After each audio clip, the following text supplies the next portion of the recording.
Primeiramente, boa tarde para a galera que está chegando agora. Creio que a gente já se conhece de um modo geral, mas mesmo assim, formalmente falando, eu sou Demison Mota, um dos coordenadores do projeto de extensão Rastro em Unirio. O outro coordenador é o professor Jaime Fernando Vilas da Rocha. Está ali que levantou o dedo agora e vai ser o nosso palestrante hoje, né? E o título da palestra Houve de fato o Big Bang? Então, discussões que ele vai montar aí para a gente conversar a respeito. Nós somos do Departamento de Física da Unirio e a gente queria, então, agradecer a presença de vocês, por estarem aqui conosco, e eu queria aproveitar a oportunidade para falar um pouco sobre esse evento. Ele, de fato, ele é uma das atividades do nosso projeto de extensão, em virtude da situação difícil que a gente está atravessando no nosso país e no planeta. E resolvemos fazer quinzenalmente atividades online. Então, daqui a 15 dias, nós vamos ter, na quinta-feira, dia 14 de maio, novamente às 16h30, a palestra. Essa aí já está agendada, eu que vou apresentar, e já tem um tema escolhido. Embora eu esteja aberto a outras possibilidades, não tem nada demais, quem tiver afim vai, conversa comigo que a gente pode pensar em outra coisa. Mas, em princípio, seria buracos negros e ondas gravitacionais. Vou conversar um pouquinho a respeito de aspectos dos buracos negros e dando um caminho apropriado para a gente conversar a respeito de ondas gravitacionais, que gerou um prêmio Nobel em Física muito recentemente. Então, aí marquem na agenda de vocês, dia 14 de maio, quinta-feira, 16h30. A palestra, então, Buracos Negros e Ondas Gravitacionais. Eu passo agora a palavra à professora Natália Maris, que vai dar mais informações a respeito da logística desse evento. Valeu, galera. Oi, gente, boa tarde. Como o professor Demison falou, eu sou Natália Maris. Apesar do meu login aqui estar Demison Mota, eu sou Natália Maris. Eu sou aluna colaboradora do mestrado da Unirio, né? E hoje estou aqui como moderadora do evento, dando as informações para vocês. Então, primeiramente, eu vou pedir para vocês desligarem os microfones, né? Eu vou desligar o meu também já já, para que não atrapalhe a reunião. Mas é óbvio que a gente vai ter dúvidas ao longo da palestra, né? Dúvidas podem surgir, na verdade. E aí eu vou pedir para vocês colocarem no chat as perguntas, né? Porque a gente vai ter esse momento de dúvidas para o professor Jaime tirar as dúvidas com relação à palestra de hoje. Então, a gente vai ter um tempo da palestra e o tempo das dúvidas. E, como o professor Demison falou, ele vai ministrar a próxima palestra, mas as demais a gente vai fazer um levantamento dos temas escolhidos por vocês. Então, vão pensando em temas aí, para no final da palestra vocês colocarem no chat também, que a gente vai ver os temas que tiverem maior curiosidade de vocês. Eu quero que fale sobre buraco negro, tá certo que o Demison vai falar daqui a 15 dias. Mas a gente vai fazer um levantamento dos temas mais escolhidos para poder serem os temas das próximas palestras, tá bom? Então, agora eu vou passar a palavra ao professor Jaime, que ele vai iniciar a palestra, e podem colocando as dúvidas no chat, que eu vou anotando aqui, e depois ele vai sanar as dúvidas, tá bom? Obrigada, boa tarde. Então, antes de mais nada, boa tarde também, assim, agradecer a presença virtual e o interesse de vocês, né? Eu espero que seja interessante, assim, que satisfaça algumas curiosidades e levante outras curiosidades, né? Na verdade, a palestra está em termos de pergunta, porque quem já fez algum curso comigo que esbarrou com esse tipo de discussão, né, já esbarrou com, em algum momento, eu mencionar a Vulgata do Big Bang como um dos maiores erros de divulgação científica, a meu juízo, e erro em concepção, né, e em termos de repetição. né? Que erro é esse? Por exemplo, aqui eu vou começar com um videozinho, o início de um vídeo que é da série de vídeos de divulgação em astronomia e cosmologia, chamada O Universo, né? E abre com o exemplo, né, do que eu chamo de vulgata desse erro. Opa, tá sem som? Não, tá com Ah, som. tá com som, ótimo. É que para mim não tá, ótimo. Então, ok, então é isso, né? Uma bola de fogo, sei lá, uma explosão, né, do nada que se expande em alguma coisa vazia. Esse aí é o exemplo cabal assim do erro de divulgação ao qual essa palestra é dedicada, né? Assim, então vamos lá, assim. Então vamos à palestra em si,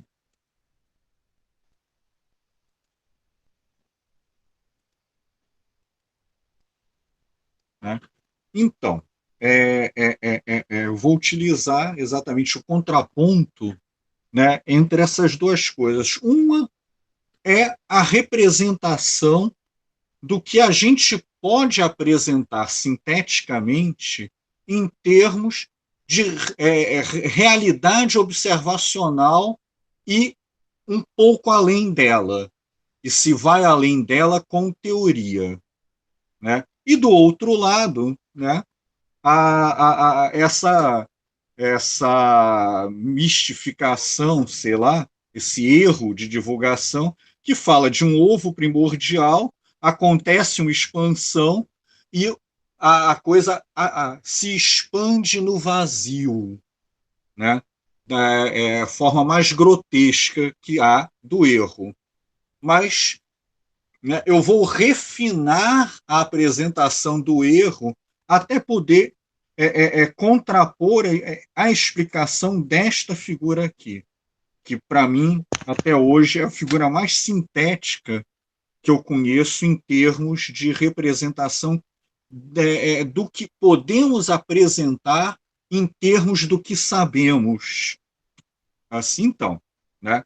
Então, o erro que eu quero apontar é essa história. Não existiu ovo primordial, né?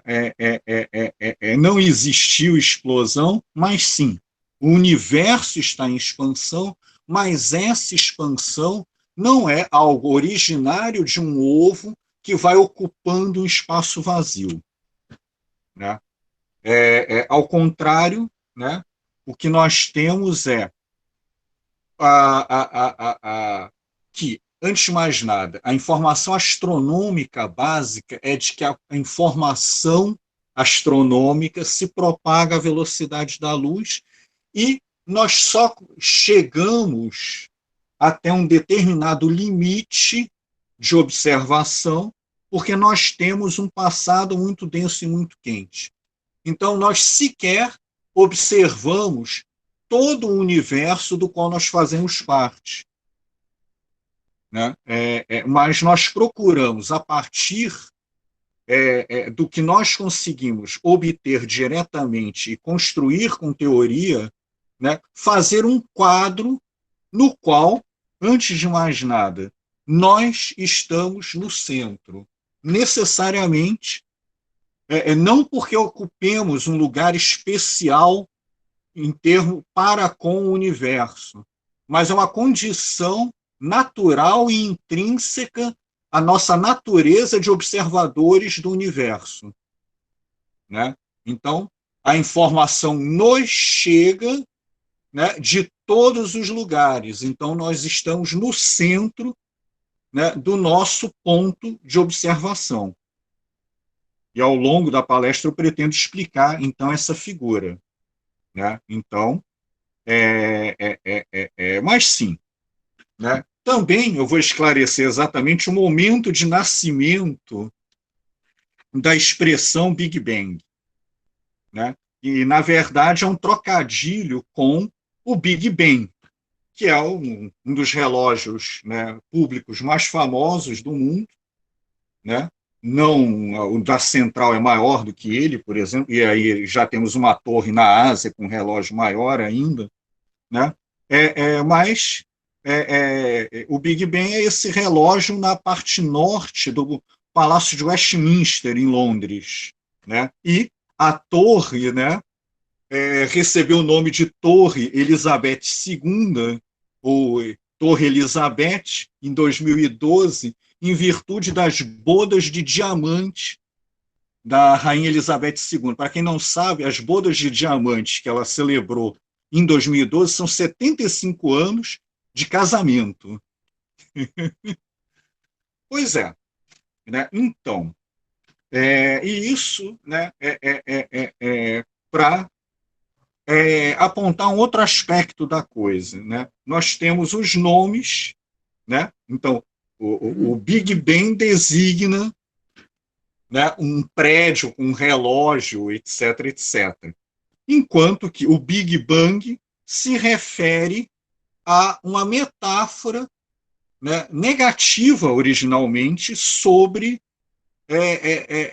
convergências de teoria e observação ainda na primeira metade do século passado, né? E para a gente não ficar com complexo de cucaracha, né, que só primeiro mundo tem nomes associados a pontos relevantes, nós que somos da Unirio e atuamos basicamente nos campi da Urca, né, o nosso bairro da Urca nomina um processo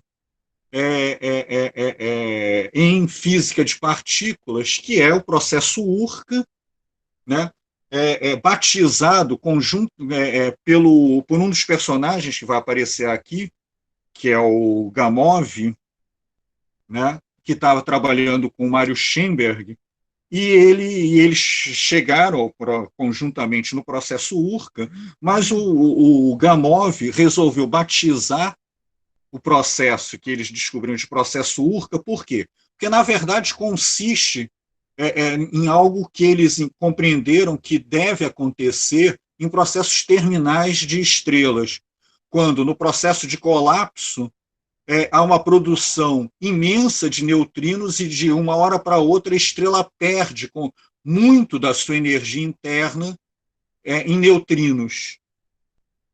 Né? Então, a piada era que que a estrela perdia mais rapidamente energia do que ele, Gamov, perdia em termos de dinheiro no cassino da Urca. Bom, então, mas com relação a coisas e nomes, né, novamente, nós temos uma realidade observacional que nós podemos representar sinteticamente e nós temos uma narrativa, né, equivocada e repetida ad nauseam. Né? Bom, então, de onde surgiu essa narrativa? Nasceu, né, nas duas primeiras de consequências de coisas que foram elaboradas nas duas primeiras décadas do século passado, né? Que basicamente é a inauguração, né, de diversas elaborações físicas que superam a física que normalmente a gente vê, né, no ensino médio, etc., que é a física do final do século XIX. Basicamente, mecânica clássica, ótica, termodinâmica, eletricidade e magnetismo. Mas essas coisas não flutuavam, né, no ar. Muito pelo contrário. Nós tivemos, né, as revoluções industriais associadas a essas coisas, né? Então, e a descobertas e construções científicas, né? Então, a mecânica levou à previsão acertada, né, de Netuno, né? Então, se descobriu um planeta por previsão de aplicação da teoria newtoniana da gravitação, mas também objetos tecnológicos, né? submarinos, balões, né, assim, estudos em hidro e aerodinâmica associados a essas coisas, né, e a elaboração, né, de uma teoria física mais refinada que vai ser usada em outros campos depois, que é a mecânica analítica. Né?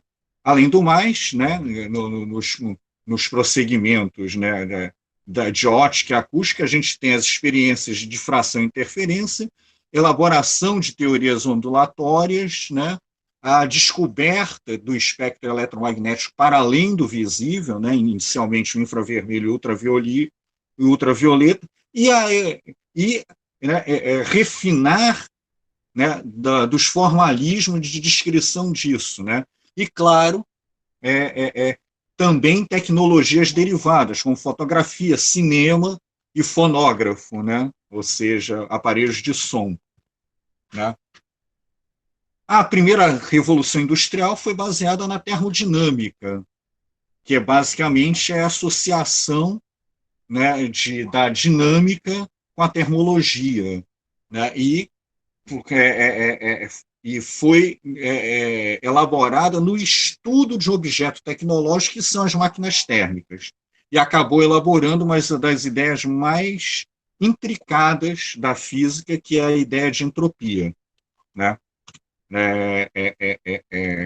Então, além da termodinâmica, né, outra teoria de física com consequências nas revoluções industriais foi a eletricidade e o magnetismo associados na teoria eletromagnética. Né? Então, várias consequências tecnológicas, né? E também um formalismo sofisticado. Né? E o uso da eletricidade foi gradativo, né? Primeiro lâmpadas elétricas, etc., mas depois o uso mecânico das interações entre eletricidade e magnetismo. Né? E depois transmissão de informação, primeiro com telégrafo, né? E depois com as ondas hertzianas, que são a previsão teórica. Então, a transmissão de informação por radiação eletromagnética saiu da teoria eletromagnética. Né? Mas, mais do que isso, e aí é que começa, de fato, a nossa história, é que essa mesma elaboração que prevê as ondas hertzianas, né, rádio, TV, o escambau, está associada a que a transmissão da informação eletromagnética pode ser também ondulatória. Então, a teoria prevê ondas eletromagnéticas e uma velocidade finita de transmissão de informação, da informação eletromagnética, que é a velocidade da luz. Né? As consequências da termodinâmica levam à construção da teoria cinética dos gases. E a consequência epistemológica disso, na verdade, né, de você associar temperatura à energia cinética das moléculas dos gases, é que você coloca a aceitabilidade de leis probabilísticas em física. E isso é uma mudança profunda em termos epistemológicos da física. Tira, né, de alguma forma, o determinismo intrínseco, assim, das coisas. Então, o final do século XIX, né, também essa época de grandes unificações, né, e uma grande unificação final se dá com eletromagnetismo e termodinâmica. Isso permite as pessoas descobrirem, estimarem, por exemplo, propriedades de corpos intangíveis. Em astronomia, você poder prever qual é a temperatura, quais são os elementos de uma estrela, por exemplo, a partir do espectro eletromagnético. Né? Então, você tem uma associação entre termodinâmica e eletromagnetismo. Né? Isso tudo, né, dava uma sensação assim de progresso, né, ilimitado na mentalidade cotidiana, pelo menos lá do Ocidente, né? Mas nós sabemos como, né, o primeiro abalo que isso sofre é a história do Titanic, né? Aqui só para todo mundo conhece, né? Algo que é bastante a debacle de um dado orgulho, de uma dada pretensão, de uma dada híbris, em última instância, da humanidade com sua aventura tecnológica, né? E aqui uma figura que eu adoro, que é uma foto original do Titanic, ainda no estaleiro. Só para ter uma ideia real de comparar com aviãozinho, a gente compara com pessoas aqui. Bom, então, mas é esse quadro que também vai começar a ser questionado. Por quê? Porque a física clássica, etc., está associada à localização de fenômenos físicos com o espaço geométrico euclidiano, né? E mais, se tinha uma mentalidade de que a luz e a interação gravitacional precisariam de um meio para se propagar um meio. Então, esse meio seria o éter, que teria propriedades fantásticas, porque, ao mesmo tempo, ele não poderia oferecer resistência nenhuma ao movimento dos planetas, senão os planetas perderiam energia e acabariam caindo no Sol, mas teria que ser forte o suficiente para transmitir, né, a atração gravitacional entre, por exemplo, a Terra e o Sol. Então, propriedades contraditórias, etc.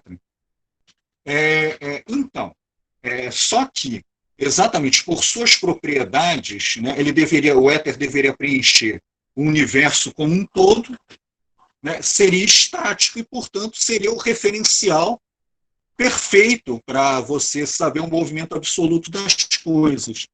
Então, foi bolado, na segunda metade do século XIX, né, um experimento por dois caras que deveria medir o movimento absoluto da Terra. Basicamente, é uma experiência com espelhos, onde você emite um facho de luz, né, no meio tem um espelho translúcido que desvia parte dos raios de luz, né, e parte dos raios de luz seguem perpendicular e voltam. São refletidos, então você tem um anteparo que compararia a diferença temporal entre os raios de luz perpendicular e paralelo. Só que os caras nunca encontraram nada disso. Não encontraram ter diferença nenhuma e perderam a legitimidade de suas carreiras científicas porque foram gozados que não conseguiram encontrar algo que seria facilmente encontrável. Facilmente encontrável, mas que também ninguém se arriscou a fazer também. Né? Ok. Né? Mas, né, o problema básico de você ter uma velocidade de transmissão finita para a interação eletromagnética é que você instaura uma diferença básica entre duas físicas. Uma, a mecânica e a gravitação newtonianas, que supõem interação instantânea à distância. E a outra, comprovada, inclusive, pelas bugigangas tecnológicas, né, é a teoria eletromagnética, onde você tem uma velocidade finita de transmissão da informação eletromagnética. Né? O Lorentz tentou fazer, bolar umas transformações matemáticas que levavam de uma coisa a outra, mas sem uma teoria física por detrás. Então, as transformações de Lorentz, né, é o exemplo de teoria ad hoc, vem para salvar a coisa, mas não tem fundamento físico. Né? É nesse contexto que o Einstein, em 1905, elabora a teoria da relatividade restrita. Relatividade é simplesmente relacionar dois referenciais. Né? Isso, e não foi ele que criou o termo. Né? Por quê? Porque você tinha a relatividade newtoniana, que supunha espaço absoluto, né? Até o éter preenchendo, etc. O tempo absoluto, que passa exatamente o mesmo para todos. Né? Então, você tem uma representação geométrica disso, que pode ser levada a cabo pelo teorema de Euclides, etc., por um sistema de coordenadas qualquer, e você tinha dois princípios de conservação separados, a da energia e a da matéria. Né? O Einstein, em 1905, vem, né, com a relatividade, ela reafirma, né, o princípio da relatividade newtoniana, de que as leis físicas valem em todos os referenciais sem aceleração, mas coloca como princípio fundamental a constância da velocidade da luz, independente de referencial. Eu gosto de explicar isso rapidamente, com esse seguinte experimento. Né? Gedanken, né? Tem um cara no centro do vagão, ele dispara duas lanternas simultaneamente, uma para o fundo do vagão, outra para a frente do vagão. Se ele é mais estrábico do que eu, ele vai conseguir ver os dois fachos de luz chegando simultaneamente na frente do vagão e no fundo do vagão. Né? Por quê? Porque ele está no meio, né? E a distância que a luz percorre é a mesma. Né? Mas quem está de fora é completamente diferente. Por quê? Porque o vagão vai ter se deslocado. Então, o espaço que a luz percorre contra o fundo do vagão para quem está de fora é menor. E o espaço que a luz percorre para a frente do vagão é maior. Então, a pessoa que está de fora vai ver, vai marcar o intervalo de tempo entre o disparar da lanterna e a chegada da luz no fundo do vagão, um intervalo de tempo menor do que o intervalo de tempo que o cara marca para os dois eventos, e um intervalo de tempo maior do que entre a disparada da lanterna e a luz chegar na frente do vagão. Então, essa é que é a coisa básica, né? A marcação de intervalos de tempo e também de intervalo de tamanhos espaciais, né, é dependente do estado de movimento relativo de dois observadores. Essa que é a história da relatividade restrita. Né? Mas ela estabelece um mapa de relações causais que para o astrônomo é absolutamente familiar, porque o astrônomo trabalha, né, recebendo informações a velocidade que chega com a luz, então a velocidade da luz. Mas isso significa, basicamente, que você não tem a instantaneidade da física newtoniana. Né? Um evento que aconteça a uma dada distância x só vai ser perceptível para quem está a essa distância de x depois de um dado intervalo de tempo. Né? Então, você agora não tem mais a independência, o tempo absoluto no espaço absoluto. Né? A velocidade da luz, como velocidade máxima de transmissão de informações, vai forçar você a descrever uma distância entre eventos. Né? E aí você tem uma marcação correta. Por quê? Porque ali no caso do trem, se eu for fazer a diferença temporal e com a diferença espacial da luz percorrida e do intervalo de tempo marcado do espaço percorrido pela luz e o intervalo de tempo marcado, né, esta diferença quadrática é a mesma. Esta diferença quadrática é a mesma para a menina marcando, né, tanto o evento luz chegando no fundo do vagão, luz chegando na frente do vagão, quanto ao mesmo de ambos esses para esta diferença para o cara marcando os dois eventos também. Uma outra consequência é a fusão dos dois princípios de conservação. Não é mais matéria em separados de energia, não.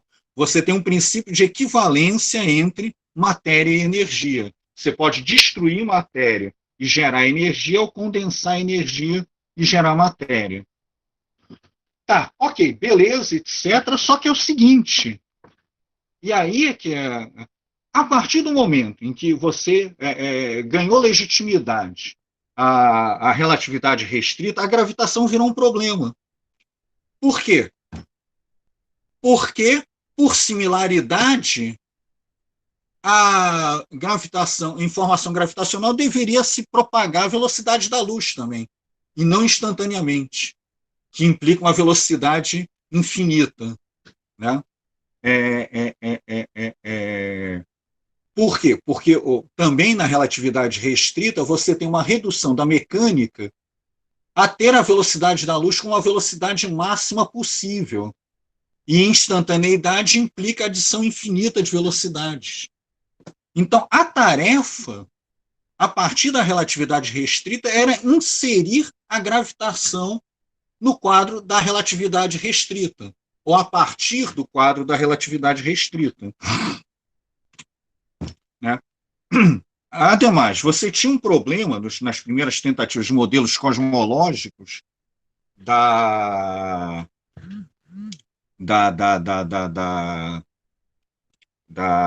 newtoniano, que era o problema da instabilidade gravitacional. Você pensava o quê? Uma distribuição, né, homogênea dos objetos, mas qualquer maior agregação entre objetos faria com que tudo colapsasse em direção àquela maior concentração. Isso se chamava instabilidade gravitacional, assim, né? Então, o Newton tinha percebido isso e tinha pensado, olha, em larguíssima escala, a distribuição é tão homogênea que as coisas se atraem e são atraídas em todas as direções, e essas coisas se equilibram. Só que a gente olha para o céu e vê que não tem distribuição uniforme, coisíssima nenhuma. Né? A gente tem a Via Láctea, que é uma distribuição concentrada, né, que é a galáxia que a gente habita, a gente sabe disso hoje, mas na época desse tipo de elaboração, isso ainda não era uma questão fechada. Né? Para equilibrar isso, já tinham sugerido umas modificações de relatividade que atenuava a relatividade com a distância. Né? Bom, então Einstein ficou trabalhando de 1900 e várias outras pessoas, era a tarefa científica a partir da aceitação da relatividade restrita. Então, o problema, resolver a gravitação em termos de relatividade, era a tarefa científica do dia. Né? Tinham várias cabeças trabalhando nisso, não só o Einstein. Né? Mas qual foi o toque de gênio do Einstein? Foi perceber ou levar a um princípio fundamental algo que era cotidiano, que é a equivalência entre aquilo sobre o que a gravitação age e aquilo que é a resistência à aceleração, a resistência à modificação da velocidade, né, de um dado corpo, aplicado a ele uma força externa. A essa segunda coisa a gente chama de massa inercial, né, e a primeira, claro, a carga da gravitação, a massa gravitacional. o Einstein leva isso a um princípio, né? E fazendo isto, né, ele faz com que fenômenos inerciais e fenômenos gravitacionais sejam abordados conjuntamente. Então, a relatividade que era restrita a referenciais que estão entre si um movimento retilíneo uniforme, isso é que são os referenciais inerciais, né? Agora você podia tratar com qualquer estado de movimento entre dois referenciais. Daí é que a relatividade geral tem seu nome. Mas ela não é só uma teoria mecânica, ela é também uma teoria da gravitação. E o que diz essa teoria da gravitação? É que a informação gravitacional ela não se propaga em primeira instância, né? Ela se propaga, né, depois como onda, como o Davidson vai falar daqui a 15 dias. Mas a informação gravitacional primeira é a própria estrutura do espaço-tempo, né, dada pela distribuição de matéria e energia. Então, a equação básica da relatividade geral é distribuição de matéria e energia igual à estrutura do espaço-tempo. Né? E aí você generaliza a relatividade restrita, né, colocando termos que são dependentes, né, do tempo e da distância espacial, né, nos termos de tempo e nos termos de espaço daquele mapa de eventos da relatividade restrita. Então, basicamente, relatividade geral te dou uma distribuição de matéria e energia, você resolve a equação da estrutura do espaço-tempo e você tem, então, uma métrica do espaço-tempo que te dá a distância entre eventos naquela distribuição de matéria e energia. Então, isso implica na existência de outras geometrias que não é euclidiana, né? Em especial, né, geometrias que possam levar em consideração curvatura constante, que são fundamentais para você tratar o universo tal qual ele é tratado pela relatividade geral, de forma homogênea e isotrópica. A gente vai ver isso daqui a pouco. Né? Então, né, antes de mais nada, aquelas coisas. Einstein não disse tudo é relativo. A teoria da relatividade tem, antes de mais nada, um absoluto, que é a velocidade da luz. Né? E tem outro absoluto também, que é a distância entre eventos num dado espaço-tempo. Né? Bom, só que o Einstein não fez isso tudo sozinho, ele precisou de um amigo chamado Marcel Grossmann, né, que conhecia a matemática que o Einstein precisava para fazer as elaborações dele, que era uma matemática, era uma generalização de geometria, né? E o Hilbert, que era um grande matemático contemporâneo do Einstein, tinha chegado nas mesmas equações do Einstein, só que sem o princípio físico. Tá? Mas, novamente, eu reforço, o Einstein não tirou do nada. Resolver a gravitação em termos da relatividade restrita, ou dos paradoxos advindos da relatividade restrita, era a tarefa científica da época. Tá, vou pular isso daqui. Tá. Então, só para... Hoje, a equivalência entre massa gravitacional e inercial está da parte de 1 trilhão. Ou seja, até onde você possa medir. Né? Então, a grosso modo, a gente já trabalhava com geometrias curvas. Né? Por exemplo, todo o mapeamento de cartografia da Terra, né, é trabalhar sobre uma geometria esférica. Todo o mapeamento dos astros no céu é um mapeamento de uma geometria esférica também. Só que agora você está trabalhando não mais com apenas geometria espacial, mas o conjunto do espaço-tempo. Tá? Então, qual é a visão da gravidade que sai daí? Né? Para o Newton, né, tinha, por exemplo, o Sol, né, a Terra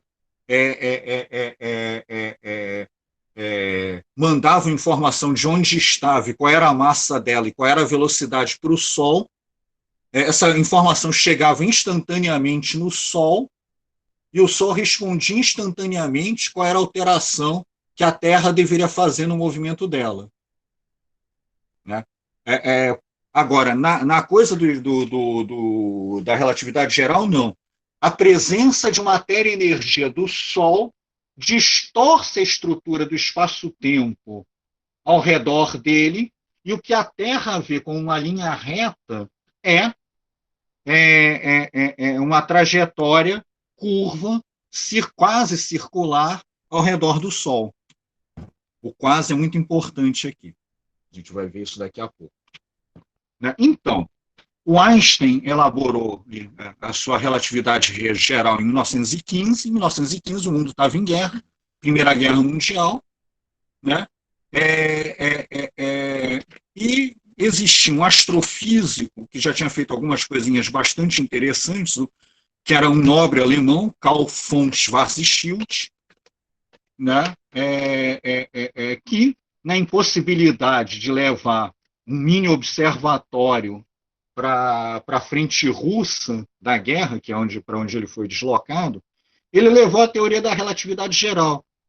E Bolas pensou o seguinte: Bolas, deixa eu pensar a coisa mais simples que eu possa conceber para ver se essa porra tem alguma solução. Por quê? Porque o Einstein bolou a teoria e dava 10 equações diferenciais não lineares de segunda ordem, o caos. Né? Então, Schwarzschild se propôs resolver o problema mais simples que ele pensou: como se comporta a gravidade fora de uma distribuição esférica de massa e que essa massa não se modifica no tempo. Essa distribuição de massa, ela não se move, ela não aumenta nem diminui, etc. Tá? Né? Então, ele conseguiu a solução, só que e manda para o Einstein, né? E o Einstein faz alguns cálculos com a teoria, com a solução do Schwarzschild. Só que quando o Einstein vai apresentar num congresso, em 1917, o Schwarzschild já tinha morrido de tifo na frente russa da guerra. Ok. Tá?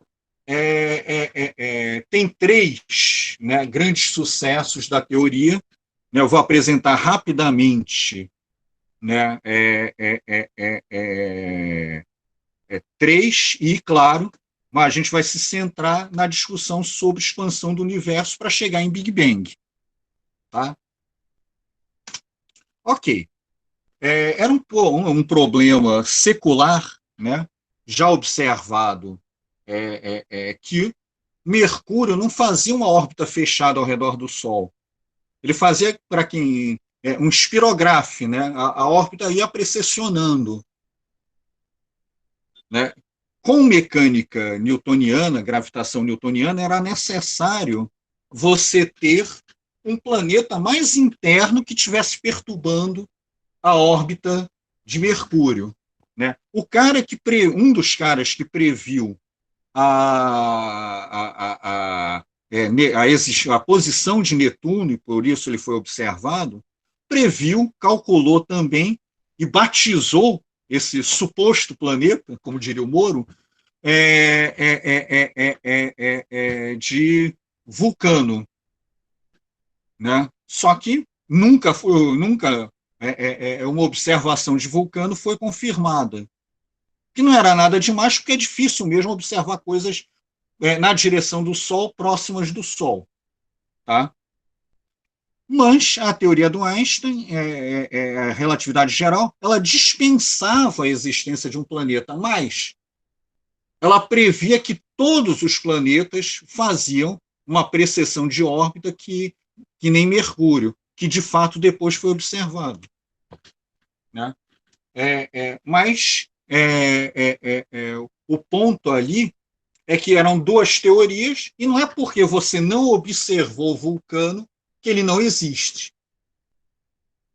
Né? A aceitação da relatividade geral mesmo veio num evento chamado num eclipse que aconteceu, né, no primeiro eclipse solar depois do final da Primeira Guerra Mundial.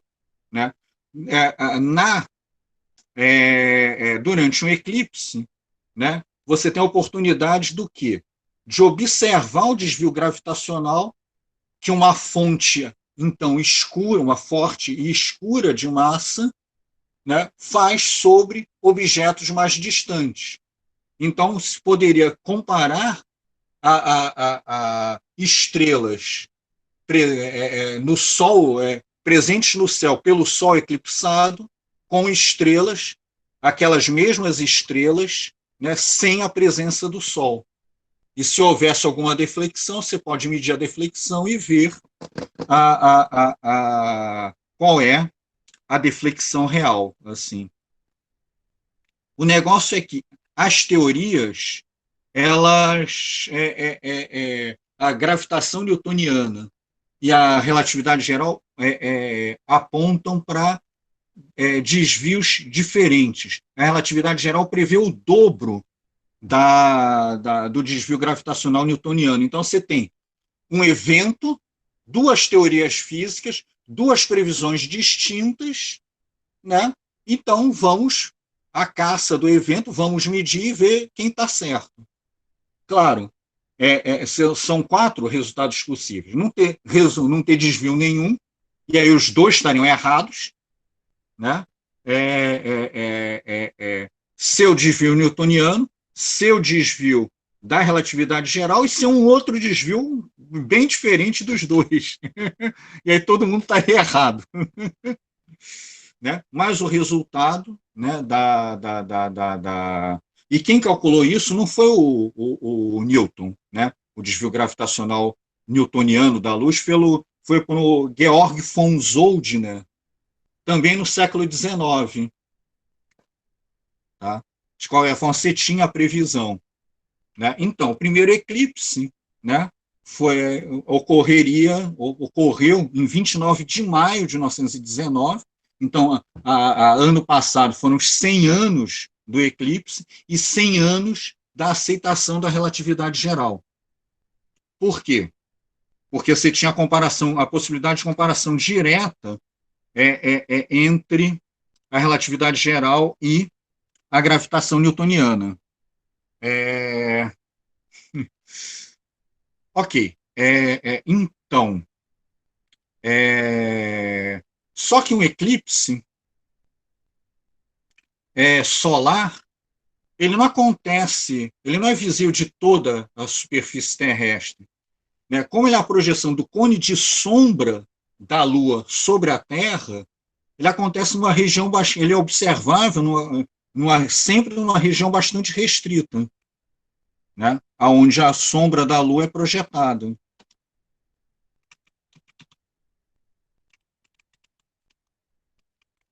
Opa, então, peraí, pulou. Então, no caso do eclipse de 1919, ele ocorreria aqui, começaria na costa pacífica da América do Sul, né? Passaria pelos Andes, pelo sertão e pela floresta amazônica, pelo sertão nordestino, pelo Oceano Atlântico, né? Costa da África e África como um todo. Né? Sendo que o que estaria contra o Sol seria a constelação, atrás do Sol seria a constelação de Touro. O que é ótimo, porque na constelação de Touro, a gente tem 2 aglomerados abertos, que são as Pleiades e as Íades, que são observáveis, inclusive, a olho nu, num céu sem poluição luminosa, né? Então, o Eddington era um grande fã da relatividade geral, né? E ele capitaneou, a Alemanha estava falida, né? Então ele capitaneou 2 missões, uma para Príncipe, na costa da África, e outra para aqui Sobral, né? Está aqui o resultado da chapa uma das chapas fotográficas do eclipse de Sobral, inclusive o sol estava ativo, dava para ver, né? Isso era Sobral, em 1919, né? Hoje essa praça central tem um museu do eclipse lá. Isso foi o grande telescópio utilizado pelo eclipse de Sobral, né? Aqui é uma chapa fotográfica acoplada, né? Está aqui o observatório de campanha, né? Então, em Sobral teve 2 vantagens: o céu magnífico, né? No Príncipe estava nublado, e mais, a equipe ficou em Sobral até poder observar a constelação de Touro no céu noturno. Então, eles podiam comparar com o mesmo equipamento os resultados, né? Tará, tará. Então, o resultado, todo mundo sabe, né? Os dados bateram com a relatividade restrita, com a relatividade geral, e a partir daí a relatividade geral ganha status de teoria que superou a teoria newtoniana da gravitação e da mecânica, né? E daí é que vem, né, também a coisa do Einstein gênio, etc., etc., o que, no fundo, é uma coisa bastante danosa para a mentalidade, ou seja, que existem pessoas excepcionais, que o conhecimento científico é só alcançável por alguns gênios, e pior, né, que existem mitos por aí, né? Não, muito pelo contrário.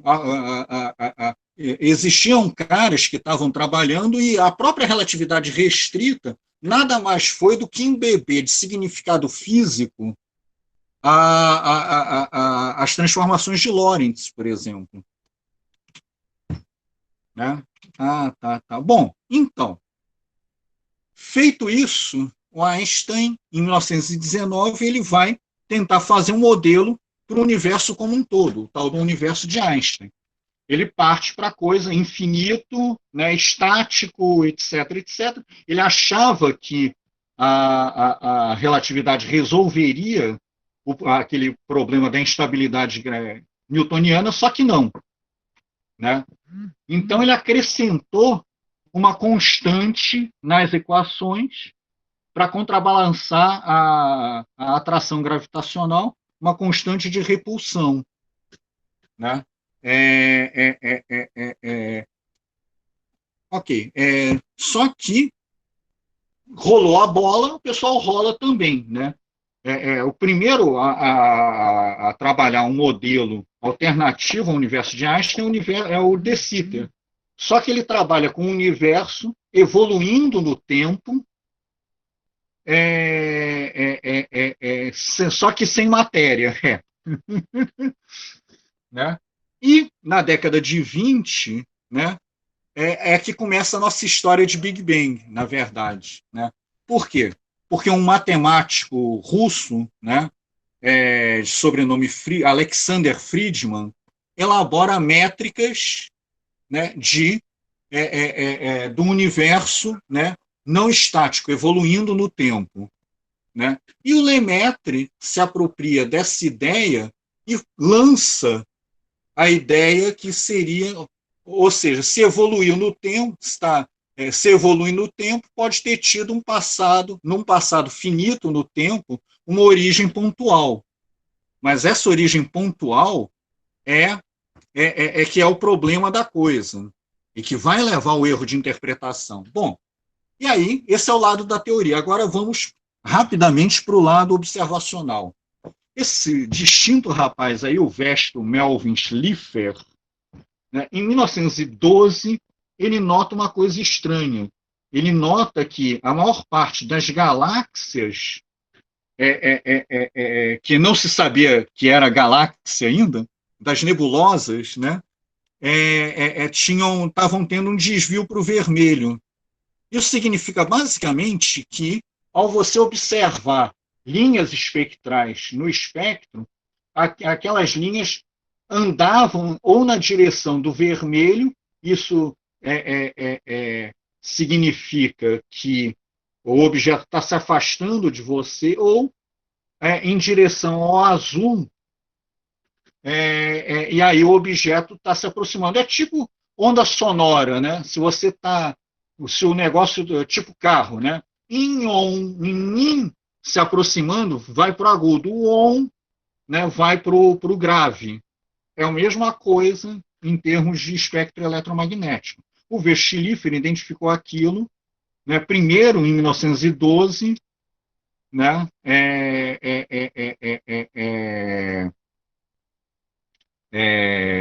e depois, né, o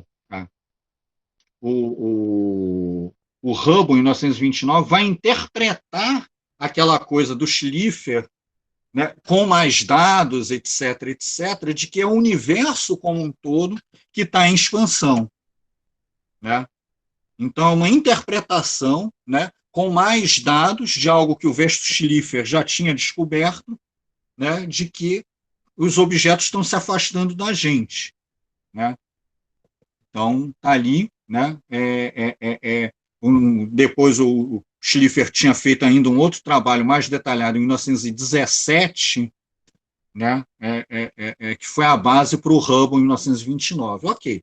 Daí o Hubble, então, estabelece uma lei, né, empírica associada ao afastamento das galáxias. Quanto mais distante está a galáxia, maior seria a velocidade de afastamento dela. Só que não é bem uma velocidade, né? Porque o quadro geral é isso. Aqui o universo está representado tridimensional, está representado pela superfície de um balão. Né? Se expande, o que se expande é a escala de distância entre os objetos. Então, por exemplo, olhando aqui, você tem, né, eu em B. Se eu estou em B, eu vejo A se afastando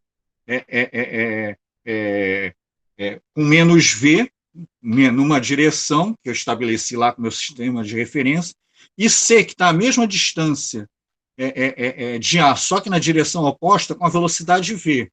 Mas se eu estou em A, né, eu é que vou ver B se afastando com V e vou ver C se afastando com 2V. Então, o negócio é cumulativo de acordo com a distância, não implica aceleração. Né? Então, essa a ideia, o universo está em expansão. Né?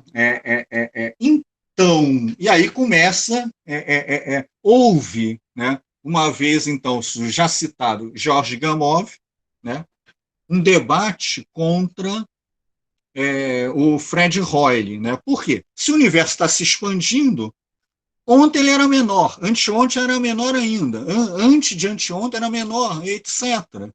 Né? O Fred Hoyle, ele defendia o contrário, porque ele defendia uma coisa chamada estado estacionário, que, ok, o universo pode estar se expandindo, mas a própria expansão do universo, pelas teorias do Einstein, permite que eu vá fabricando matéria, então entre as galáxias está nascendo matéria e o universo vai aparecer sempre como o mesmo. Né? Então, você tem duas perspectivas, a do Gamow, o universo muda de aspecto com o tempo, e a do Fred Hoyle, né, de que a grande expansão, você teria um universo de aparência estática, apesar de ele estar se expandindo. Né? E o Hoyle ironizou, vocês ficam pensando que houve uma grande explosão aí, etc. Né? Por quê? Inclusive, e ele ironizou, tipo o Big Bang, então, fazendo referência ao Big Bang, porque a música de apresentação de rádio, da BBC, onde estava sendo o debate, eram as badaladas do Big Bang. Tá?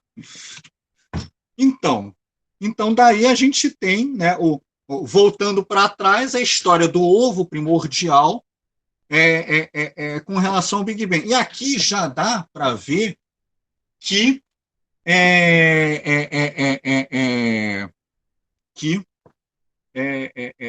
uma coisa né, o relógio, o Big Bang, etc. E sim, essa história de ovo primordial é completamente equívoca. Porque não é, de qualquer forma, um treco super concentrado que explode no vazio. Não. É a escala de distâncias do universo que é menor no passado. E é menor no passado, é mais quente. Né? Bom, então se elaborou uma teoria cosmológica baseada em alguns princípios, né? O princípio cosmológico, né? O universo é ilimitado, né? Não tem centro, né? E apresenta, numa dada época, as mesmas características e não tem direção privilegiada. Tá? E a relatividade geral é um instrumento para você trabalhar com isso. Então, fundado alguns princípios, etc., né? O princípio cosmológico e o princípio de Weyl, que vai dizer que você não tem linhas de tempo de observadores se cruzando, o que eles trocam são informações entre eles. Né? Isso você vai definir pelo princípio de Weyl qual é o tipo de matéria e energia e pelo princípio cosmológico qual é a geometria do espaço-tempo. Bom, eu posso sentar e resolver. Então, eu tenho junto uma simetria esférica evoluindo no tempo, com uma distribuição de matéria e energia representada apenas por velocidade, pressão e densidade de energia. Então, daí que, como a gente viu, né, o Einstein tinha colocado a constante cosmológica repulsiva dele, isso cabe na coisa, então a gente pode colocar a força repulsiva lá. Então, a forma mais geral de equação cosmológica é isso: simetria esférica evoluindo no tempo, mais uma força global, igual a uma distribuição de matéria e energia, representada apenas por velocidade, pressão e densidade de energia. E aí, se eu vou usar termos clássicos, né, se eu volto à métrica, eu tenho um ponto inicial. Mas é um ponto inicial de alta densidade de energia, etc., e não... e aí é que vem... então, aquela coisa do ovo explodindo é completamente errado. Mas agora tem um segundo Big Bang, que é você ir a zero a escala de distâncias e não supor nada para trás. Né? Então, aí nós temos, na verdade, o seguinte quadro. Né? A gente vai voltando no tempo e a gente tem cada vez mais um passado muito denso e muito quente, até que era tão denso e tão quente que a matéria interferia na radiação. A gente tem teoria física para voltar um pouco mais antes no tempo disso, mas a informação eletromagnética que a gente pode observar só é a partir de quando a matéria se descolou da radiação. E é isso que é a radiação cósmica de fundo. Né? Corresponde à temperatura, a temperatura do universo à época em que a matéria se descolou da radiação, mas só que o universo se expandiu muito desde então. Então, aquela temperatura que era altíssima, hoje é da ordem dos 3 Kelvin. Né? Mas, né, se a matéria se descolou da energia, é porque já existia matéria. E a gente tem estrutura, teoria de estrutura da matéria para bater com previsão com o que é observado. Então, a gente sabe descrever como o universo era um pouco antes da matéria se descolar da radiação. Isso é a nucleossíntese, né?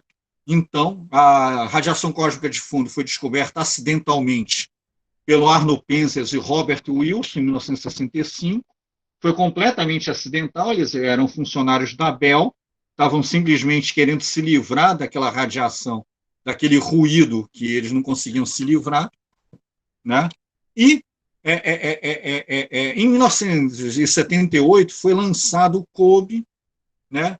E depois outros satélites que conseguiram medir, né, uma temperatura de corpo negro lá para a radiação cósmica de fundo. Então, foi a primeira comprovação. E mais, eles conseguiram ver coisas além, né? E é aqui que começa o nosso mapa, aquele só para eu chegar lá, né? Você tem, sim, um universo completamente homogêneo em temperaturas, né, da ordem de quase 3 Kelvin, né, mas você tem assimetrias, né, em variações. A primeira simetria é a velocidade de rotação da galáxia.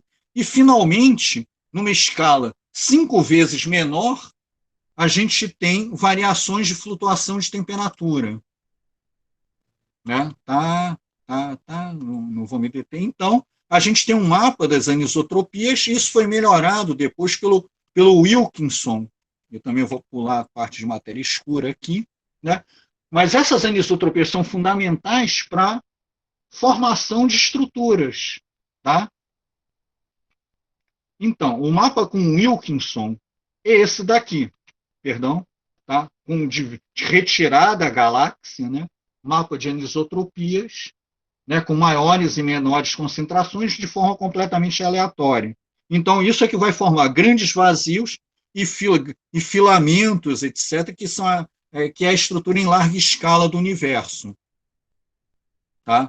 Então, a gente tem uma estrutura de matéria, e é esse o quadro, e eu vou finalizar por aqui, é esse o quadro atual que a gente tem de descrição do universo, né? Épocas nós estamos no centro espacial e temporal do universo, né? Mas simplesmente porque o nosso locus de observação, né? A cada quanto mais para trás, menor a escala de distância são os objetos e mais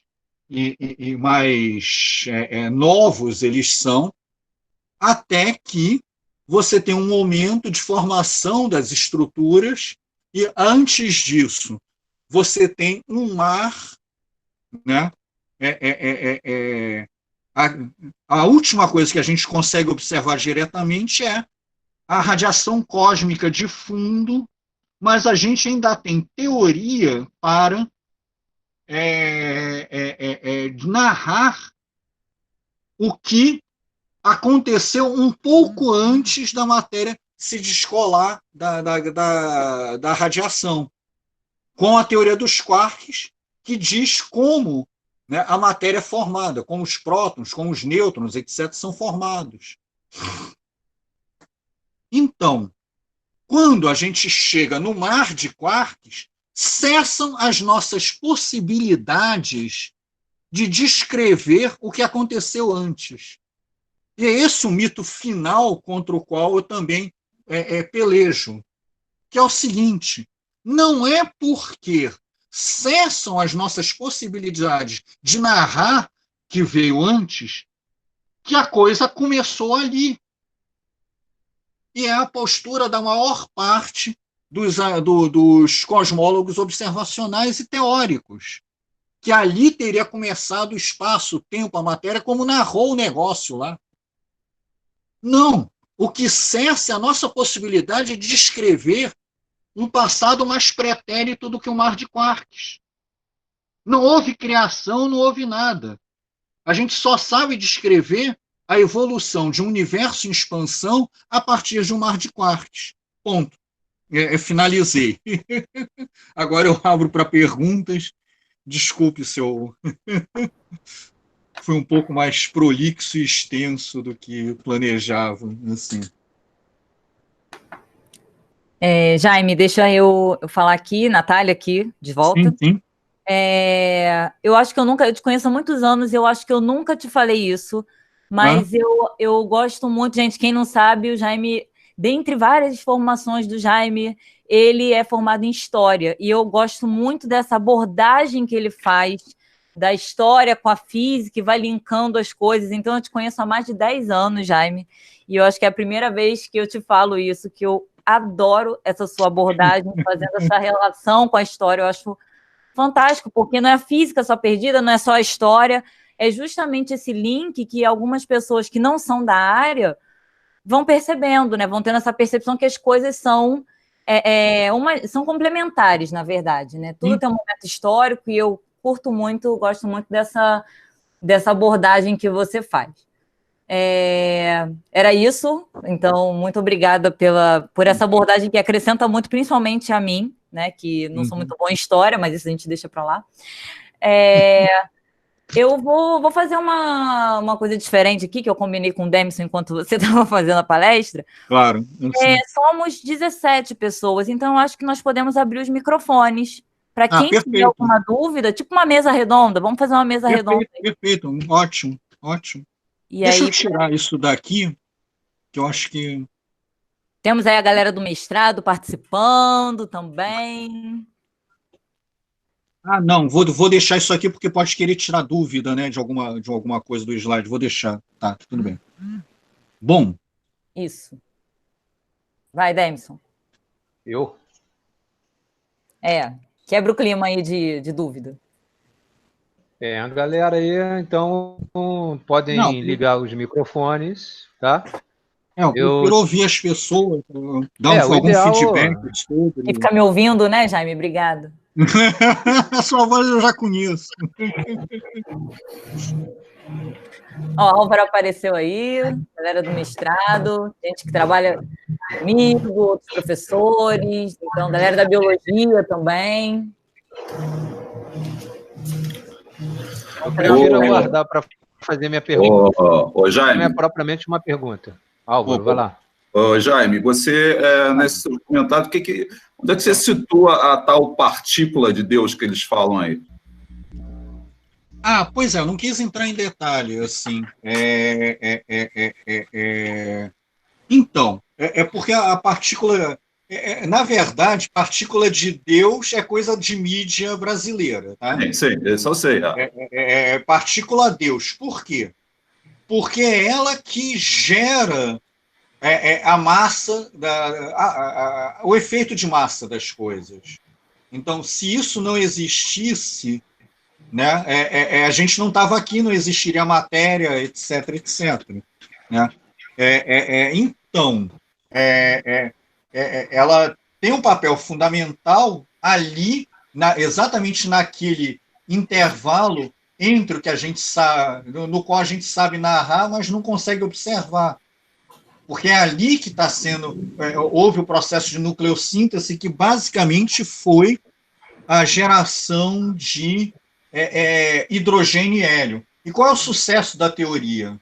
É que, dada a taxa de expansão suposta, né, você tem as proporções de produção de hidrogênio e hélio e um pouquinho nada de lítio, né, batem perfeitamente com o que é observado. Tá? Então, se a partícula Deus agiu ali, naquilo antes do descolamento entre matéria e radiação, para que houvesse matéria. Sim, que pudesse é a origem, se descolar da radiação.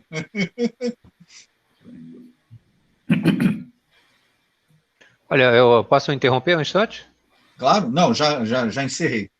Assim, reforçando esse aspecto, uma ilustração que me parece interessante em relação a essa partícula seria a maneira como a matéria adquire massa.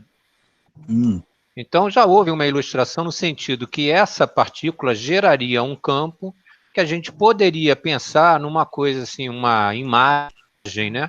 Como se fosse um campo, um lamaçal, onde a matéria passaria por esse campo, interagiria com ele e, digamos, adquiriria lama, no sentido de corresponder à massa, ou seja, a partícula, matéria, sem massa, passa por esse campo, interage com essa partícula, que é o bóson de Higgs, né?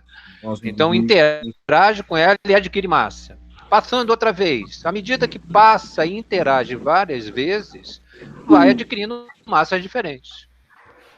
Essa é uma ilustração que me parece clara, inclusive para o pessoal da biologia. Se eu estiver errado, reclamem. Tem alguém de biologia aí? Jaime, mais uma coisa. Não é propriamente uma pergunta, né? Porque eu estava acompanhando aqui com atenção, e em algum momento você utilizou o termo em alemão, Gedanken. E a gente sabe o papel importante que teve esse tipo de posicionamento diante de um experimento para o desenvolvimento da relatividade, em especial para o Einstein. Então, seria interessante você falar alguma coisa, porque em outro momento, em outro slide, aparecia novamente o termo. Então, Denken em alemão é pensar. Então, Gedanken é uma coisa pensada, né? Aquilo que eu apresentei ali do trem, né? É um Gedanken por quê? Porque mesmo que o cara fosse mais estrábico do que eu, que é a piadinha que eu gosto de fazer, é impossível que ele perceba, consiga estimar o intervalo de tempo entre a saída da luz da lanterna e a chegada na parede para a nossa percepção, que é biológica, né?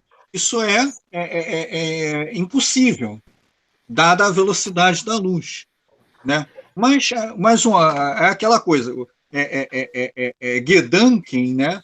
É muito utilizado em relatividade exatamente pelas altas velocidades da luz, que você cria situações hipotéticas para ilustrar o comportamento da coisa e daí tirar conclusões, como eu fiz. Agora, o Einstein não é o inaugurador do método Gedanken, né? Aquela velha mitologia do Galileu atirar a pluma e a pedra lá da Torre de Pisa, etc. Ou o negócio de atirar um treco do mastro do navio, não sei o que, etc. Essas coisas são Gedanken, gente. Ninguém foi lá em cima do mastro do navio e ficou observando do cais. São coisas imaginárias. A física começa com Gedanken, né? A primeira lei de Newton é um Gedanken, em última instância. Imagina o universo sem nada. Se uma única partícula estiver em movimento, né, não tem nada para interagir com ela, ela vai se mover sem alterar seu estado de movimento até o infinito. Isso é um Gedanken, gente. E um Gedanken maravilhoso foi a conclusão que Newton chegou, que está lá no princípio, com aquele tal canhão, né? Que disparava a bala e aí ele... Pode continuar.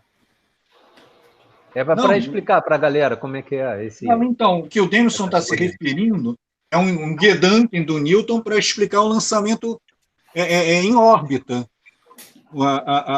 Ou seja, porque você dispara a bala do canhão, ela vai cair cada vez mais rápida, quer dizer, com velocidade cada vez mais rápida, né? Ela vai cair cada vez mais longe, até que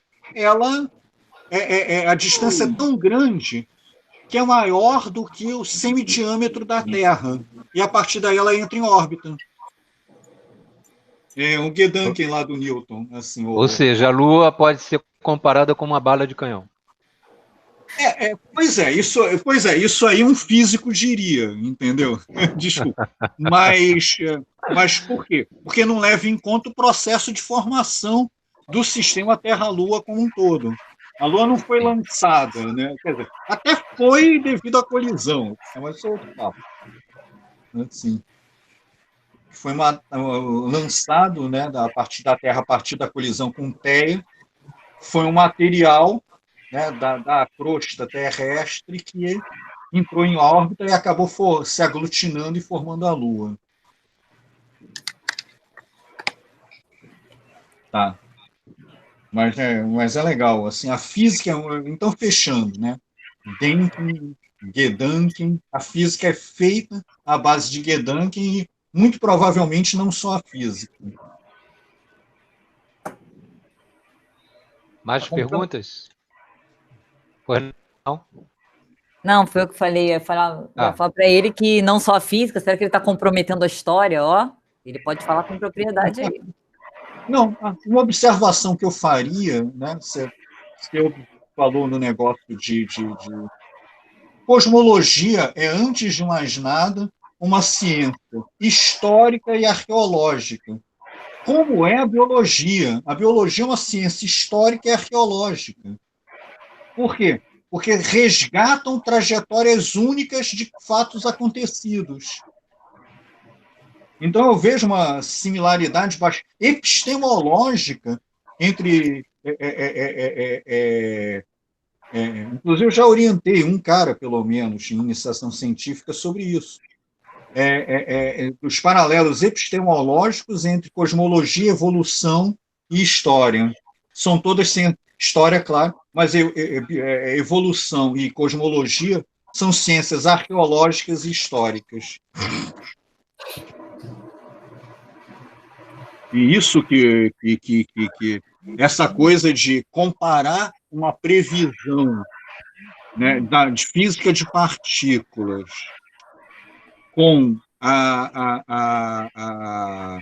com o material, com as abundâncias de matéria, né, primordiais, isso é pura arqueologia.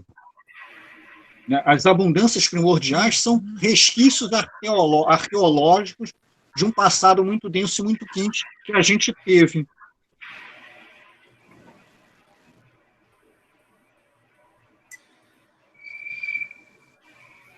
Bom, há mais perguntas? Já são praticamente 18 horas e a nossa previsão é que terminaríamos às 18 horas. Bom, sei lá, alguém quer... Eu gostaria de ouvir alguém. Assim. Sei lá, quer dizer, já ouvi lá o... Eu imagino que se vocês tenham ficado até aqui, que tenham, de fato, atingido algum objetivo de interesse de vocês. Assim. Gostaria de ir para a cama hoje com essa ilusão. Ô, professor, sabe o que eu fiquei pensando aqui? Eu fiquei muito focada nessa imagem, né, que você usou, que tem várias esferas, assim, uma dentro da outra. Aquilo é para representar que uma dada época tem as mesmas, o universo como um todo apresenta as mesmas características. Então, a simetria esférica, na verdade, está representando uma homogeneidade temporal, né, de um dado... um universo se apresenta numa dada época, em termos globais, com as mesmas características. É aquilo que aquelas esferas representam. Deixa eu até colocar a figura de novo lá.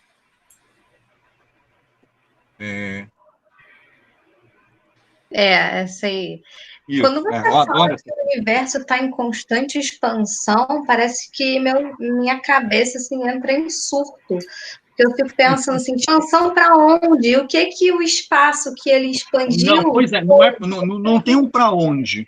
A expansão aumenta a escala de distância entre os objetos. É essa que é a maluquice. Muito maluco, porque eu não consigo pensar isso sem pensar um para onde. Porque aumenta, precisa ter espaço para aumentar. Não tem um fora. Não tem um fora, esse que é o negócio. Ou tem, né? Assim, e tem um fora, e aí, mas isso pode ser tema de outras palestras, assim. Existe, por exemplo, a coisa dos multiversos. Por quê?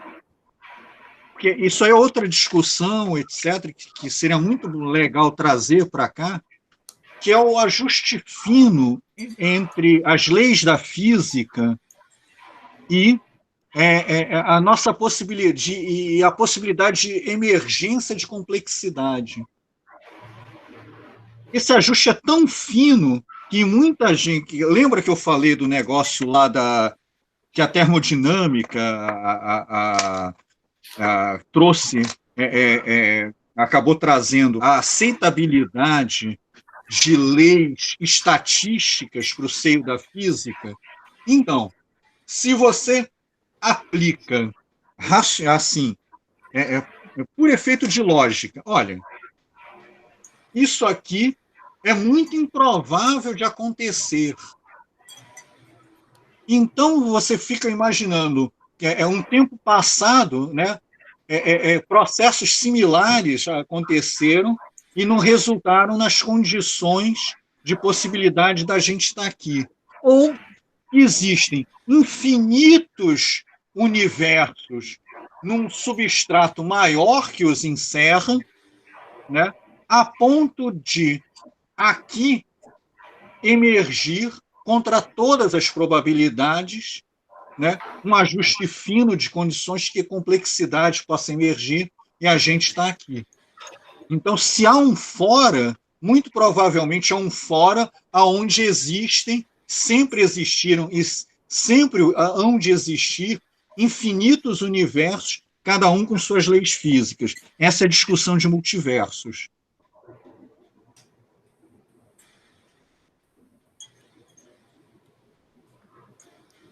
Mas melhorou, complicou? Vamos lá, Jéssica. Eu gosto muito da ideia de pensar em multiversos, confesso. Legal.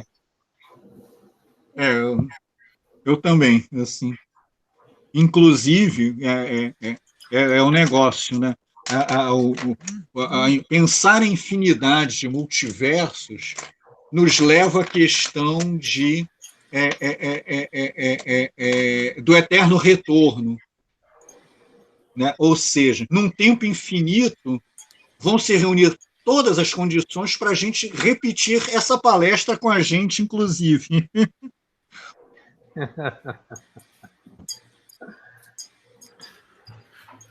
Já está pretendendo marcar outra, Jaime? Então, a próxima vai ser com o Demison, buracos negros e ondas gravitacionais, no dia 15 de maio, né? Dia 14 de maio, 16h30. 14, quinta-feira. 14, quinta-feira, isso. Mas a gente lembra mais para frente. Uhum. A Natália posta lá no grupo, né, Natália? Para todo mundo, né? Eu posto, coloco lá.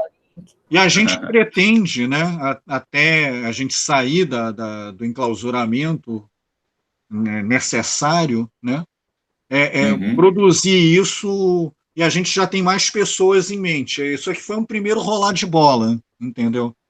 Legal essa iniciativa, legal, gostei. Se vocês tiverem, inclusive, sugestões de temas... De temas, coisas... Por exemplo, multiverso, pelo visto, já é um tema que seria bem-vindo. A Jéssica... Isso é interessante, essa parte multiverso. Eu vou sempre trazer umas paradas, se for depender de mim, acho que eu vou sempre trazer umas paradas mais, assim, loucas / meio filosóficas, tipo, ótimo, os paradoxos temporais. Essas coisas são muito bem-vindas aqui. Muito bem-vindas mesmo, assim. Tá? Bom. A gente adora coisas loucas e filosóficas. A gente encerra, então? Eu continuo à disposição.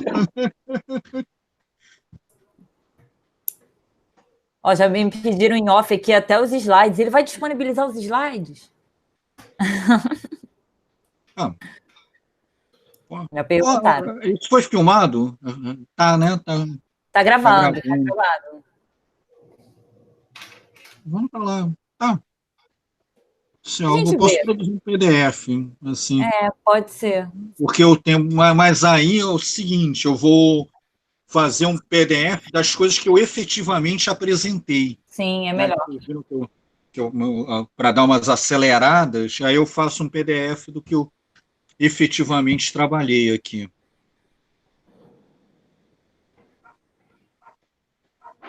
Ó, tem comentários aqui no chat. Gostaria de... Ó, a Lara falou que ela teria que sair, mas agradece muito o seminário, foi ótimo. O Pedro de Menezes, fala, Jaime, estou sem microfone aqui, mas adorei a palestra. Ótimo resumo da história da cosmologia. Legal, Interessante que o tema foi a reflexão final sobre até onde a gente conseguiu conhecer a nossa mania de pressupor, entre aspas, o que não conhece. Legal. É exatamente por aí. Sim, exatamente por aí. Ó, tem recadinho para o Demson também. Minha fala mandou abraço. Não, minha filha, ela foi só aluna, semestre passado. Eu saquei, eu coloquei lá, minha filha, entendi. Ela faz ciências biológicas lá na Unirio. Eu sei. Legal. Sim. Então o Pedro de Menezes Vieira é teu filho? Não, peraí. Pedro de Menezes Vieira é meu sobrinho. É teu sobrinho. Legal. Meu sobrinho. O André, que é o pai dele, que foi colega do Jaime, calouro do Jaime lá na astronomia, anos atrás. Sim. Não, a minha filha fez aula com o Demison no bimestre passado, ela é de ciências biológicas. Isso, Tá tudo em casa.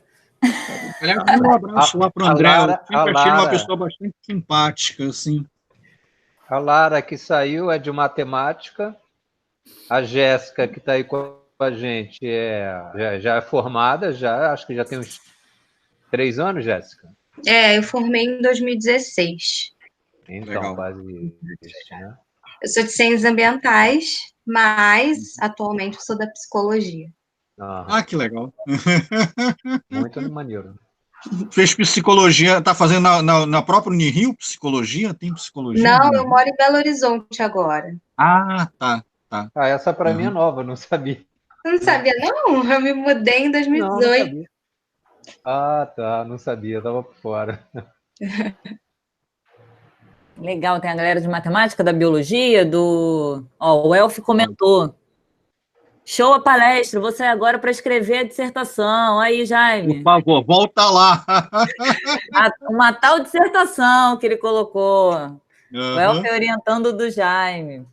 Só para situar a galera aí. O pessoal do mestrado que está se descabelando. Eu sempre germanizo o cara e chamo de Velf ao invés de Elf. A gente está se descabelando, escrevendo dissertação. Né? A galera do mestrado aí, Eduardo, Álvaro, Elf, Aline, estavam aí. Legal. Obrigado pela presença aí. Bom, então a gente encerra agora, né? Beleza. Eu queria agradecer a todas as pessoas presentes. Eu agradeço também a atenção. Agradeço ao Jaime também pela disponibilidade, Natália pela mediação, o Pedro por ter conseguido manter aí a galera ligada via mídia social. E quero lembrar, então, que daqui a 2 semanas nós teremos uma outra oportunidade, a palestra que eu vou dar sobre buracos negros e ondas gravitacionais. E valeu. Por um primeiro momento, muito maneiro. Agradeço a participação de todos. Um abraço aí. Obrigado. Valeu, galera. Tchau, obrigada. Tchau. Valeu.